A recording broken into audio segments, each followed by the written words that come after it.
New details emerging surrounding Jeffrey Epstein's apparent suicide. The multimillionaire was in a Manhattan prison awaiting a trial on sex trafficking charges.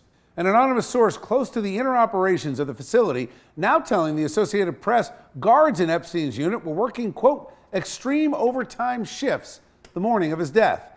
The source claiming it's a result of staffing shortages.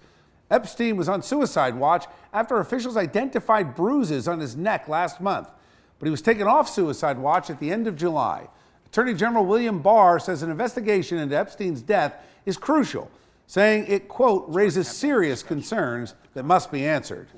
All right, let's bring in a legal expert, our regular panelist, Bob Bianchi, who's a former prosecutor and now defense attorney.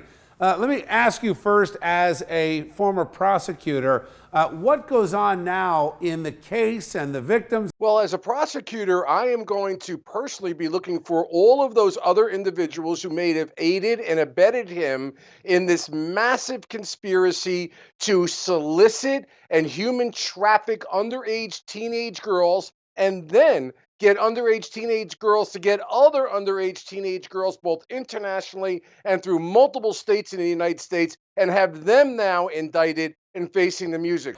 I got to tell you, I'm not a conspiracy theorist, but man, this is a very strange coincidence. Throughout history, you hear stories about different criminal gangs, mafia, etc., having people killed in prison. Does this thing stink to you?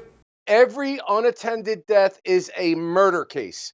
Everyone. Okay. Stop jumping to the divining rod. You go to the scene, you're like, oh, it's a suicide. Oh, it's a medical event. I can't tell you how many times I stop people from making those conclusions, said back up, slow down, let's look at all of the evidence. And if afterwards it's determined that it's a suicide, fine. But we had many things, Bill, that were written off as suicides and medical events that later turned out not only to be murder, but those individuals are now spending the rest of their lives in jail. So we need to go slow with this. Thank you, Bob. We'll see you back here soon. You got it, Bill.